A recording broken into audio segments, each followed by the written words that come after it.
안녕하세요. 하이 공부방에 오신 여러분 환영합니다. 저는 시황 ETF 애널리스트 이웅찬입니다. 그리고 제 옆에 투자전략부 박윤철 연구원과 함께하고 있습니다.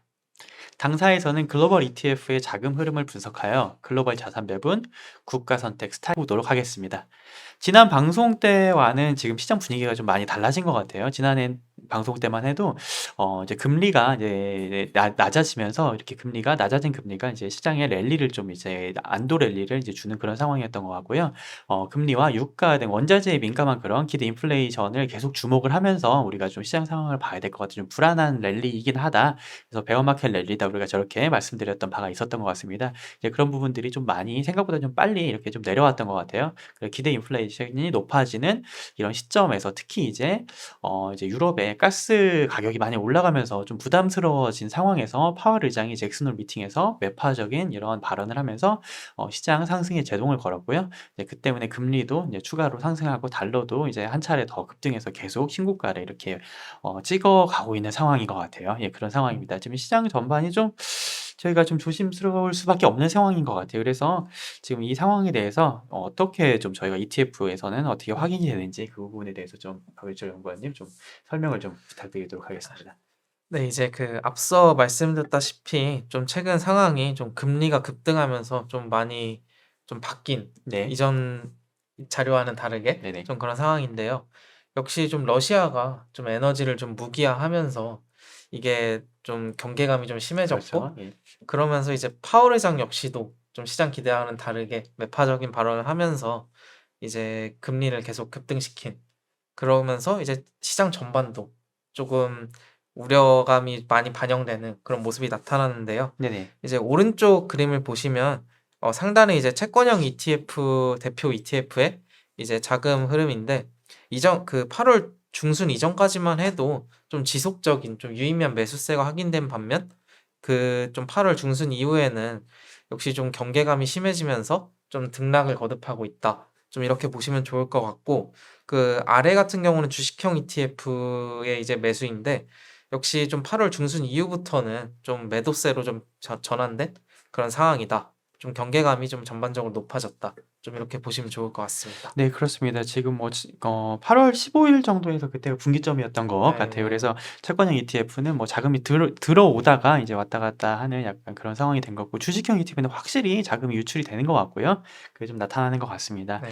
지금 이렇게 뭐 주가는 되게 빠른 속도로 내려왔는데, 여기에서 우리가 어떤 생각을, 어떤 입장으로 시장에 좀 이제 대응을 하면 좋을지, 특히 이제 다음에 FOMC도 이제 9월에 이제 가장 큰 네. 이벤트가 남아있지 않습니까? 거기에 대해서 좀 우리가 어떻게 좀 해석을 하면 좋을지, 어떤 입장을 가지고 보면 음. 좋을지 네. 의견을 좀 부탁드리겠습니다. 네. 이제 지난 이제 베어마켓 랠리 이제 7월에서 8월부터죠. 이제 그 상황에서 좀 이제 왼쪽 차트를 보시면 글로벌 주요국의 이제 경기 서프라이즈 정도가 많이 반등하는 모습이 네, 나타났습니다. 이제 시장도 반등하니까 지표 역시도 생각보다 괜찮다 하면서 이제 그러니까요. 네, 예, 뭔가 반등을 했고, 오른쪽 차트를 보시면 이제 고용 역시 구인이 계속되고 있으니까 유의미하게 계속 증가하고 있는 상황인데요. 아래의 그림은 이제 소비자 신뢰 지수인데, 좀 계속 떨어지던 이제 소비자 신뢰 지수도 이제 좀 유의미한 반등이 나타났습니다. 사실 아시다시피 미국 내에서 이제 재고도 계속 증가하고 있고, 어떻게 보면은 뭐 주택 가격도 계속 떨어지고 네, 있어서 뭔가 이렇게 소비자 신뢰가 개선될 만한 상황이었나 싶었지만, 이제 금융 환경 전반이 갑자기 우호적으로 돌아서면서 이제 소비자 신뢰 역시도 좀 많이 반등하는 모습이었는데요. 사실 인플레이션을 잡는다는 거는 지금은 공급 문제도 좀 있지만 수요가 어느 정도 잡혀야 그렇죠. 되는 부분이 예. 있습니다. 공급은 어차피 완전히 예. 할 수 없으니까 일단 수요를 잡고 가야 되는 거 아니겠습니까? 그런데 언뜻 이제 좀 완화적인 모습을 네. 보여주니 시장이 좀 너무 강하게 이제 반응을 하는 걸 보고, 섣부르게 이제 좀 완화적인 태도를 취하면 좀 어떻게 보면 '수요를 많이 너무 진작시킬 수 있겠구나.' 좀 이런 걸 연준도 좀 느끼지 않았나, 좀 그렇게 생각하고 있습니다. 예, 그렇습니다. 저희 지표에서도 확인되는 바고요. 뭐 다른 여러 가지 지표들도 마찬가지인 것 같아요. 7월, 8월 중순까지 금융시장 랠리가 있었는데 주식 시장만 오른 게 아니라 사실 주식 시장이 오르고 사실 모든 미국의 이제 네. 소비자들도 기분이 좋아지고 하면 사실 서베이 지표들은 올라갈 수밖에 없는 것 같아요. 네, 예. 그쵸. 그런 부분들이 6월, 7월, 8월에 이제 경제 지표에도 좀 반영이 되었던 것 같고요. 뭐 이러다 보니까 일단 인플레이션을 낮춰야 되는 상황에서 연준의 파월 의장은 일단은 강한 이런 의지를 보일 수밖에 없는 상황이 되기 때문에 네. 그냥 뭐 당장 이게 바뀔 것 같지도 않고 바뀌어서도 안 된다고 생각을 하고 있어요. 예, 네, 그 부분은 그쵸. 뭐 당연히 이렇게 진행이 될 것 같고 우리 투자자들은 그 부분을 일단 이해를 하고 가야 될 것 같아요. 그런데 그것들을 감안한다 하더라도 좀 과하게 이제 사실 올라가는 것도 되게 빨리 올라갔어요. 생각해 보면 네, 오르는 그쵸. 것도 6월, 7월, 8월 되게 빨리 올라갔다 8월에서 9월 넘어올 때도 상당히 빨리 이렇게 내려왔었던 것 같은데 물론 요즘에 시장이 항상 빠르지만 네, 좀 자금이 좀 너무 많은 게 아닌가 시장이 약간 좀 그런 생각도 좀 드는데 우리가 네, 또 그런 그쵸. 부분에서 또 분석을 해보지 않았습니까? 네. 그 부분은 좀 어떻게 좀 확인이 되시는지요? 네, 이제 사실 그 코로나 이후에 이제 돈이 막대하게 풀리면서 그런 좀 유동성이 이제 문제가 되지 않겠냐 하면서 네. 이제 회수를 하고 있는 상황인데요. 왼쪽 상단 차트를 보시면 이제 미국의 이제 통화 증가율 같은 경우는 빠른 속도로 이제 내려오고 있는 상황이에요. 예, 뭐 YOY로는 네. 쭉 내려오는 것 같아요. 예. 그런데 사실 이제 절대 통화 금액 같은 네. 경우는 좀 미미하게 아직 내려온 네. 정도밖에 되지 않는데요.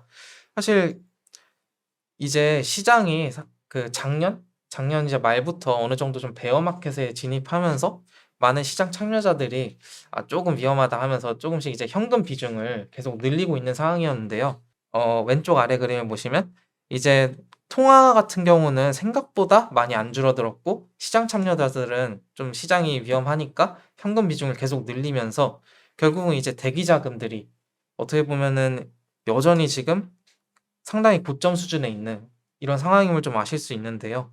이렇기 때문에 뭔가 상황이 조금 뭐 저쪽으로 가고 이쪽으로 가고 할 때마다 좀 그렇죠. 반응들이 엄청 예. 크게 그렇게 나타난 게 아닌가 좀 이렇게 보고 예. 있습니다. 저는 이 분석이 되게 의미 있다고 생각을 하는데요. 그게 네. 저희가 그 6월, 7월 넘어서면서 사실 연준이 먼저 통화 긴축 7월 말에 FOMC에서 살짝 사실 네. 엄청나게 완화적인 것도 아니었어요, 사실은. 그쵸. 그런데 물가가 피크아웃 할 거를 기대를 하고 네. 그거를 기대해서 사실은 7월에 이미 나스닥 지수는 바닥을 잡고 올라왔단 말이에요. 네. 예, 그런 것들을 좀 생각을 해 보면은 역시 아직은 이 시장에 좀 돈이 많은 것 같다 이런 생각이 들고 또 그래서 이렇게 큐티를 또 진행하는 거 아니겠습니까? 예, 그쵸. 예. 이제 사실 9월 이전에는 연준이 약속한 그 큐티 금액보다는 어떻게 보면 좀 미미하게 네. 진행됐기 때문에 좀 시장이 생각보다 비둘기적이다. 좀 이렇게 봤을 수도 있을 것 같은데요. 이제 9월부터는 이제 2배의 금액인 이제 950억 달러가 이제 월간 이제 자산 축소가 될 예정이기 때문에 일단 이 향방이 어떻게 진행되는지를 보면서 좀 연준의 그 긴축 의지가 얼마나 강한지 좀 보는 것도 좀 중요할 거라 좀 보고 있습니다. 네, 그렇습니다. 그래서 여튼 미국은 뭐 긴축을 뭐 적당히 이제 뭐 필요한 만큼 하면서 사실 제 속도를 찾아서 가고 있다 약간 그런 생각은 들어요. 예, 뭐 고용 네. 지표도 뭐 그렇고 뭐 침체로 가느냐 아니냐 얘기는 있습니다만은 미국은 물가도 약간 피크아웃 하면서 상대적으로는 이제 나쁘지 않은 이런 그런 흐름으로 가고 있는데 이제 영국이라든지 유럽, 일본 이런 쪽이 문제가 되기 때문에 당연히 이제 달러화가 네. 너무 강세를 갈 수밖에 없는 미국이 상대적으로 나으니까요. 네, 네. 그런 부분이 나타나는 것 같습니다. 그래서 우리가 특히 가스 가격 문제 때문에 유럽을 이제 우리가 분석을 안 할 수가 없을 것 같아요. 네. 그래서 유럽과 일본에 대해서 좀 이제 현황을 좀 이제 네. 확인을 좀 부탁드리겠습니다. 사실 저희가 그 6월 28일 ETF 자료에서 네. 좀 일본하고 유럽이 결국 달러 강세를 좀 견인할 것 같고 네네. 그게 4분기 좀 즈음해서는 좀 크게 문제가 되지 않겠냐. 예. 좀 이렇게 먼저 말씀드린 적이 있었었는데요. 어떻게 보면 좀 그런 상황이 예, 나타나고 예, 있는 벌써 거. 나타나고 예. 있는 상황이에요. 일단 그 왼쪽 상단 차트를 보시면 사실 지금 한 2주 전 얘기긴 한데 독일의 이제 그 천연가스를 러시아가 계속 무기화를 하다 보니까 독일의 PPI가 좀 역대 최고를 좀 계속 기록하면서 '유럽은 진짜 에너지 문제가 정말 심각해지겠구나.' 좀 사람들이 좀 경각심을 확실히 느끼게 좀 된 상황이에요. 네. 좀 그렇기 때문에 뭔가 좀 산업 가동도 지금 많이 못할 수도 있는 상황인 것 같고 그래서 결국 유럽은 어떻게 보면 이제 물가 문제가 좀 심각하기 때문에 금리 인상을 좀 따라가고 있지만 어떻게 보면 그로 인해서 경기의 부진은 좀 막을 수 없는 상황이 아닌가. 좀 이렇게 좀 보는 시각들이 좀 많아지고 있는 예. 상황입니다. 그러니까 유럽은 많이 사실 이게 답이 통화 정책 이런 걸로 답이 안 나오는 상황인 것 같고요. 뭐 네. ECB 우리가 회의도 앞두고 있습니다마는 뭐 금리 인상을 한다고 얘기를 이렇게 시장에 엄포를 놔도 유로화가 단기적으로 올랐다가 다시 펀더멘탈이 안 좋으니까 하락하고 있고, 이런 부분들이 유럽에서 웬만한 정책 가지고는 이 어려움을 해결할 수 있을까에 대한 그런 의구심이 계속 있는 상황이에요. 이것들을 네.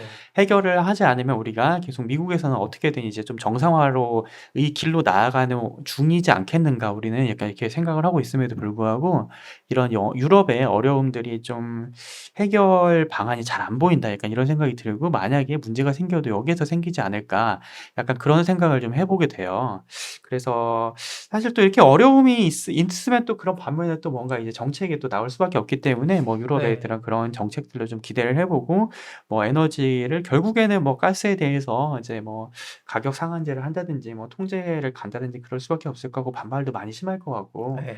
뭐 연준이 이렇게 달러화 강세를 계속 용인할 수 있을까, 약간 이제 그것도 불편해지지 않을까, 약간 그런 생각까지 드는 상황이 되는 것 같고, 뭐 반면에 일본은 우리가 네. 계속하고 있는 대로 통화 완화 정책을 계속하고 있습니다마는, 예, 예, 그렇죠. 예, 그쵸. 완화 정책을 계속하고 있고, 그런데 이제 그게 뭐 아직은 어려움까지는, 사실 어려운 건 일단 유럽이 어렵기 때문에요. 예, 일단 그쵸. 그래도 유럽은 어쩔 수 없이 약세를 가는 반면에 일본은 우리가 원해서 약세를 간다. 예. 그것들이 좀 다른 상황이라서, 여튼 두 나라 다 달러 강세를 견인하고 있습니다만 상황은 조금 다르지 않나, 그렇게 이제 생각이 되고 있습니다. 여튼 이렇게 해서 달러 강세가 나타나니까 신흥국하고 선진국의 주식 흐름은 당연히 달러 강세에 조응해서 예. 나타날 수밖에 없을 것 같아요. 그 네, 부분은 그쵸. 이번에 ETF에서 어떻게 좀 확인이 되어 있는지요? 예. 아, 네.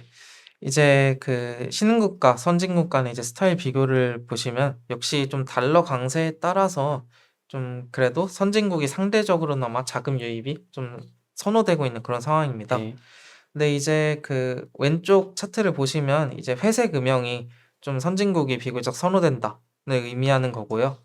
그럼에도 불구하고 상대 주가 같은 경우는 좀 신흥국이 최근에는 좀 많이 아웃퍼폼하는 네. 좀 그런 선진국에서 예. 많이 하락을 했죠. 예, 예, 미국 그렇습니다. 증시. 예. 좀 그게 왜 그랬을까 하고 이제 분석을 해 봤는데 이제 오른쪽 차트를 보시면 역시 이번 좀 하락 상황에서 역시 미국의 금리가 많이 오르면서 네. 좀 밸류에이션 부담이 높은 나스닥이 좀 많이 하락한 경향이 있었고요. 특히 이번 달러 초강세는 어떻게 보면 뭔가 다 안 좋긴 하지만 유럽이 특히나 네. 이제 안 좋아서 떨어진 거기 그 강세가 나타난 거기 때문에 또 유럽이 많이 하락해서 이게 어떻게 보면 상대적으로 신흥국이 나을 수 있었던 좀 그런 배경이었던 걸로 좀 보고 있습니다. 네, 그렇습니다. 이번에 그리고 최근에 보면은 가장 섹터 중에서 성과가 좋은 섹터는 우리가 좀 음. 산업재, 국내 네. 증시도 그렇지만 글로벌리도 다 약간 이제 에너지 관련이라든지 그런 쪽인 것 같아요. 이제 네. 아무래도 자원이 부족하고 이제 뭐 가스 가격이 올라가고 하다 보니까, 음. 근데 그런 부분들이 아무래도 나스닥 지수는 취약할 수밖에 없고요. 뭐 유럽은 당연히 산업을 못 돌리는 상황이기 때문에 산업재 비중이 높아도 가동하지 못하기 때문에 주가가 약세일 수밖에 없고요. 그런 상황이 이어지는 것 같습니다. 그래서 상대적으로 이제 네. 선진국보다는 신흥국이 조금 더 강세를 보이는 약간 그런 상황이 된 것 같은데, 둘 다 불안합니다. 사실 네, 달러 그쵸. 관계에서. 달러 예, 강세에서는 신흥국이 이렇게 투자하는 게 맞냐, 약간 그런 생각도 들고요. 예. 예, 그렇습니다. 약간 국가별로 좀 이제 뭔가 이제 상황을 좀 이제 머니플로우 흐름이 좀 음. 달라지지 않았을까, 약간 그런 생각도 좀 들고요. 그런 네. 부분은 어떻게 좀 파악되고 있는지 확인 좀 부탁드리겠습니다. 네, 이제 그 왼쪽 표를 보시면 그 이제 회색 음영이 많이 좀 기피되고 파란색 음영이 좀 비교적 선호된다. 네. 이걸 의미한다고 보시면 좋은데 이제 역시 유럽에 좀 많이 부진이 예, 계속 자금이 확인되고 뭐 있는 큰 폭 모습이에요. 빠져나갔네요. 네. 네, 그쵸. 뭐 미국 같은 경우는 여전히 그래도 그나마 나은 네, 역시 상황이고 저가 매수. 네, 그쵸. 미국은 계속 있는 것 같아요, 미국 주식은. 네, 그 네. 일본 같은 경우는 역시 완화적인 정책을 계속 쓰고 있고 어떻게 보면 유럽이 피해받는 만큼 어떻게 수혜를 네. 볼 수도 있는 국가이기 때문에 오른쪽 그림을 보시면 주황색이 상대 주가인데 일본 같은 경우는 상대 주가가 계속 좀 예, 반등하고 있는 제일 좋고요. 상황이거든요. 올해 니케이 네. 지수 자체가 YTD를 거의 빠지지 않은 걸로, 네. 예, 저희가 그렇게 파악을 하고 있고, 예, 뭐 일본은 계속 뭐 완화 정책도 계속하고 있으니까 네. 이래저래 좋은 상황인 것 같습니다, 아직은 좀 주가는. 체력이 되는 것 같은 예, 그렇죠. 네, 예. 그런 상황이고요. 신흥국 같은 경우는 뭐 한국 같은 경우는 뭐 이전에는 엄청난 매도세가 있었다면 지금은 좀 완화된 상황이고요. 또 좀 주목할 게 중국인데 중국은 어떻게 보면 좀 완화 정책을 계속 사용하고 있었음에도 계속 기피가 되고 있는 상황이었는데요. 최근에는 어떻게 보면 좀 많이 저점이 아닌가. 네. 좀 사실 어제도 외화 지준율도 인하하고 뭔가 그래도 노력을 하고 있어서 조금 매도세가 완화됐다.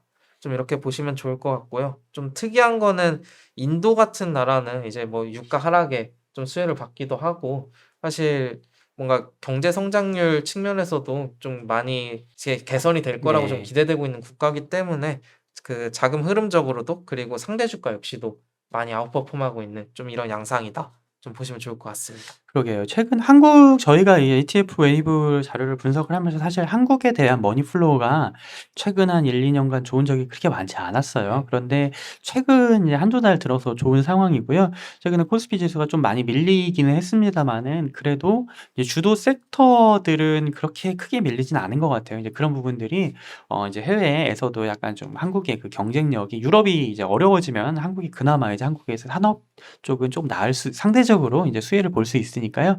그런 부분들이 좀 이제 좀 부각을 받지 않느냐 약간 좀 그런 생각들을 해 보게 되고요. 뭐 인도라든지 뭐 인도네시아 약간 네. 이런 그런 신흥국에서도 아까 신흥국이 상대적으로 성과가 좋았는데 그런 국가들이 조금 아웃퍼폼을 하고 있다는 점도 이제 참고 삼아 이제 말씀드리겠습니다. 이제 국가별로는 이런 흐름이 나타났는데 미국 증시 내에서 좀 섹터에서는 어떤 특징이 네. 좀 나타났는지 확인을 좀 부탁드리겠습니다. 이제 그 민간 방어 스타일 한번 점검해 보자면 사실 이전에 베어 매켓 랠리 구간에서 금리가 낮아지면서 이전에 가장 많이 하락했었던 좀 민감 업종, 예예. 좀 경기 소비재나 IT 등 이런 업종들이 많이 좀 밸류에이션 수혜를 봤었는데요. 이제 반대로 밸류에이션이 좀 되돌림이 나타나면서 이제 네. 방어주 선호로 좀 선회되는 모습이 나타났습니다. 이제 왼쪽 차트를 보시면 역시 그 주황색 선 같은 경우는 좀 단기 자금 흐름이라고 보시면 좋은데 그 민감주 선으로 강하게 돌아섰다가 현재는 방어주 방어주로 선으로 잠깐 이제 예. 돌리는 약간 이런 최근에 그런 흐름이 나타나고 있네요. 그쵸. 이제 주가 같은 경우도 파란색 선을 보시면 갑자기 이제 방어주 선으로 크게 선회된 그런 모습을 확인하실 수 있습니다. 그리고 이제 오른쪽 차트 같은 경우는 이제 주요 이제 민간 방어 업종의 좀 플로우를 좀 보았는데요. 이제 필수 소비재나 유틸리티 같은 대표 방어 업종이죠. 이제 이런 업종들의 상대 주가도 반등하고 있고 그 펀드 플로우도 상대적으로 나은 모습이다. 좀 보시면 좋을 것 같습니다. 그리고 한편 이제 경기 소비재나 IT 같은 경우는 좀 강했던 선호가 이제 다시 되돌려지고 있다. 좀 이렇게 해석하면 좋을 것 같습니다. 좀 요약을 해서 말씀드리면은요. 이제 연준의 매파적인 스탠스라든지 아니면 이제 유럽의 펀더멘탈리 어려운 특히 이제 가스가 들어오지 않으니까요. 이런 어려운 상황들이 금리 상승과 그리고 달러 급등으로 이어졌고요. 이런 상황들이 여튼 글로벌 증시 전반에 이제 위축시키는 요인으로 작용을 하고 있습니다. 그런 상황에서 여전히 시장에는 좀 돈이 많이 풀려 있는 것 같고요. 그러다 보니까 연준도 섣불리 이게 좀 완화로 돌아서기는 어려운 국면이기 때문에 여튼 이제 9월 FOMC까지는 계속 이제 변동성 장세가 이어질 거고 이렇게 쉽게 뭐 랠리를 한다 이렇게 쉽게 얘기하기는 조금 어려울 것 같은 이런 생각은 드는요 사실 이제 뭐 7-8월 중순까지 한번 또 신나게 이제 미국 증시는 한번 또 올랐었기 때문에 이런 네. 쉬어가는 과정이 사실은 또 필요하지 않을까 또 이런 생각은 하고 있습니다. 뭐 그런 상황에서 여튼 이게 해결이 되려면은 유럽에서 답을 찾아야 될 것 같은데요. 유럽이 특히 이제 부진이 계속 이제 크게 대두되는 상황인데 여기서 답을 찾을 수가 없으면 유로화가 계속 약세를 갔어도 네. 이거를 어떻게 좀 바닥을 잡는다 이게 쉽지는 않을 것 같아요. 그래서 우리가 일단 구조적으로 달러 강세의 추세를 막기는 쉽지 않겠습니다마는 또 인제 뭔가 이제 유럽에서도 이제 가만히 손 놓고 있진 않겠습니까? 이제 그런 계속 것들 노력을 예 이제 일단 뭐 이 ECB부터 해서 이번 주에 또 에너지 장관들끼리 만나서 뭔가 정책 회의도 하고요. 뭐 이제 독일에서는 가스 가격 에너지 가격을 인제 상한제를 두고 그다음에 보조금을 지급한다는 여러 가지 방안들이 나오고 있는데 사실은 아직은 이제 그런 것들 가지고 네. 예 이제 그쵸. 좀 이제 뭐 탐탁지 않습니다마는 그래도 음. 어떻게든 이제 여러 가지 노력들이 나오고 있기 때문에 그런 부분에서 우리가 시장의 실마리를 좀 찾아봐야 될 것 같고요. 그게 먹히지 않는다고 한다면은 여전히 달러 강세에 대해서 우리가 쉽게 놓을 수는 없는 그런 상황인 것 같습니다. 그래서 네. 여전히 이제 우리는 이제 유럽의 여러 가지 정치적 아니면은 이제 여러 가지 통화적 이제 이벤트들을 좀 중시를 해서 관심을 가지고 쳐다봐야 되지 않을까 이렇게 생각을 하고 있습니다. 지금까지 ETF 웨이브 자료 말씀 전해드렸고요. 저희는 투자전략부 이웅찬, 박윤철 연구원이었습니다. 저희 자료는 격주로 발행되는 만큼 다다음 주에 명절 지나고 나서 새 자료로 다시 인사드리도록 하겠습니다. 감사합니다. 감사합니다.